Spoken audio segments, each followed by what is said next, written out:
옛말에 숲에 들어가면 나무만 보지 말고 숲을 봐야 된다는 말이 있는 것처럼 우리는 우리 주변에 일어나는 일뿐만 아니고 전 세계적으로 일어나는 일들 속에서 하나님의 섭리를 볼 수 있어야 됩니다. 좀 더 큰 안목이 우리에게는 필요합니다. 전 세계적으로 볼 때 기독교는 어떤 변화를 겪고 있습니까? 기독교는 서구 사회, 또 백인 중심에서 아프리카와 라틴 아메리카 그리고 아시아 중심으로 재편되고 있습니다. 100년 전까지만 해도 기독교 하면은 백인들의 종교라고 생각했습니다. 백인들이 선교사를 보내고 백인들이 신학을 연구했습니다. 그러나 21세기가 된 지금 기독교는 오히려 서구 사회에서 쇠퇴하고 있지만 소위 제3세계로 불리는 라틴 아메리카나 아프리카나 아시아에서는 부흥을 하고 있습니다. 100년 전까지만 해도 전 세계 그리스도인의 절반이 유럽에 살았습니다. 그러나 지금은 유럽의 그리스도인들은 25%에 불과하고 그리고 아프리카와 라틴 아메리카의 그리스도인들이 전 세계 기독교인들의 40%를 차지하고 있다고 합니다. 얼마 전까지만 해도 목회자 컨퍼런스를 하면 주 강사들은 주로 백인 목사들이고 미국 사람들이고 그들이 제시하는 목회의 모델은 주로 백인들의 모델이었습니다. 그러나 이제 점점 제3세계의 목사님들이 강사로 등장하고 있습니다. 예컨대 콜롬비아의 보고타의 목사님이라든가 싱가포르의 목사님들이 등장을 하고 있습니다. 그것은 그만큼 축이 바뀌고 있다는 것을 보여주고 있습니다. 여러분이 성지순례를 가실 때 정말로 하나님이 지금 살아 역사하시는 데를 가고자 하신다면 이런 곳을 찾아가야 됩니다. 중동이라든가 터키라든가 유럽은 유적지에 불과하지만 오히려 하나님이 지금 살아 역사하시는 곳, 그곳이 성지라고 볼 수가 있는 것입니다. 투모로우라는 영화를 보면은 지구의 기후의 변화가 찾아와서 북반구에 제2의 빙하기가 임합니다. 그래서 사람들이 북반구에 살고 있는 사람들이 살아남기 위해서 남반구로 이주하는, 집단 이주하는 그런 장면을 볼 수 있는데 아이러니는 옛날에는 남반구에 잘 못 사는 사람들이 북반구에 잘 사는 국가로 들어가기 위해서 불법으로 국경을 넘던 사람들이 이제는 그 반대가 돼서 북반구 사람들이 살기 위해서 남반구에 국경을 넘어간다. 이런 내용의 영화였습니다만은 영적으로도 이러한 현상이 일어나고 있습니다.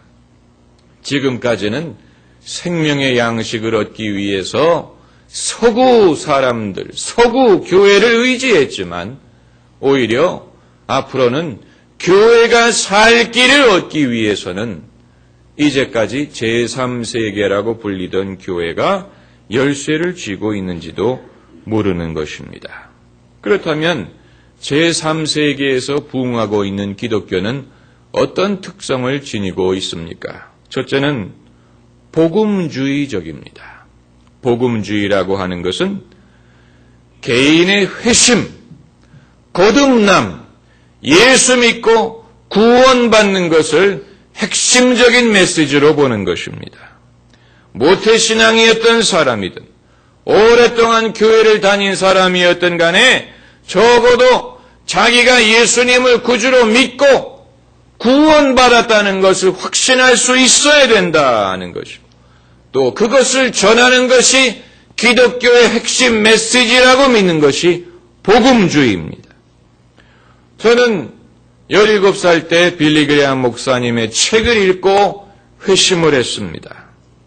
그러다 보니까 자식이 부모를 닮는다고 저에게 영적인 아버지의 역할을 해주신 빌리 그레함 목사님의 복음주의를 담게 되었습니다.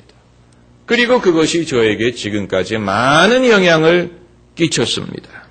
그러나 제가 그동안 살면서 고민했던 것은 복음주의적이지 않은 그리스도인들이 이 세상에는 많다는 사실이에요.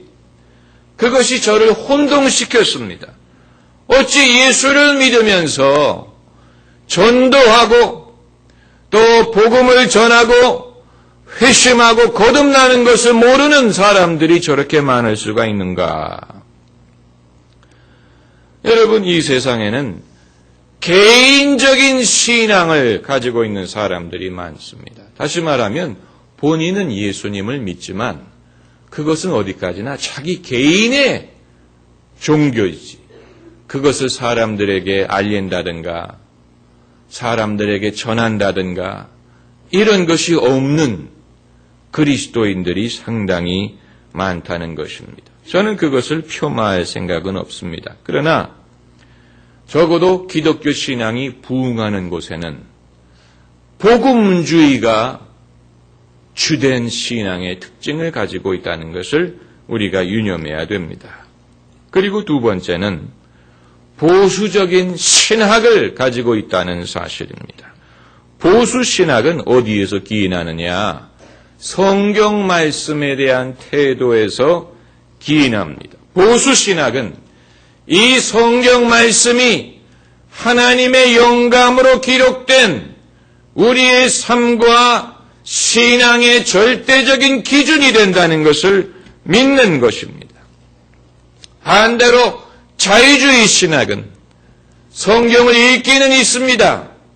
그러나 취사 선택하고 그리고 많이 파헤쳐서 자신들이 받아들이는 것만 가르치고 믿습니다. 예컨대 토마스 제퍼슨이 자기의 성경을 만들었다고 하지 않습니까? 그는 성경에 기적을 믿지 않았기 때문에 모든 기적에 대한 이야기를 빼버리고 예수님의 교훈만을 포함을 시켰습니다. 그랬더니 아주 짧은 성경책이 되더래요. 여러분, 그리고 자유주의 신학은 성경의 엄격한 윤리적인 기준을 거부합니다. 성공회라는 교회는 세계적인 교회가 아닙니까? 세계적인 조직입니다. 이들이 동성연애자를 신부로 서품할 것인가 하는 문제를 놓고 지금 논쟁을 벌이고 있습니다. 그래서 전 세계의 주교들이 모인 가운데에서 동성연애가 비성서적이냐 하는 문제를 놓고 표결을 붙였는데 526대 70으로 비성서적이다라는 결정을 내렸습니다.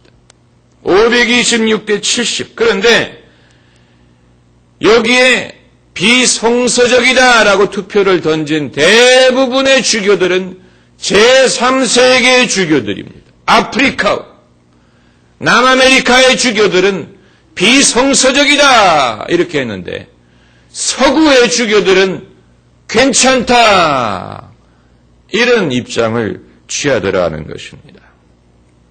여러분, 교회를 지탱하는 역할을 이제는 제3세계의 교회가 하고 있습니다. 그리고 세 번째는 제3세계에서 부흥하는 기독교는 성령운동을 하는 기독교입니다. 성령의 은사를 사모하고 믿고 하나님께서 병을 고쳐주실 것을 믿고 병자를 위해서 기도하고 뜨겁게 기도하는 신앙입니다. 여러분, 서구의 교회는 점점 이러한 신앙에서 멀어졌습니다. 기적을 믿지 않아요. 그것이 과학과 이 과학적인 사고방식에 반대된다고 믿기 때문에 기적을 믿지 않고 병고침도 믿지 않습니다. 현대의학으로 병을 고칠 수 있을 것이다 라고 생각하고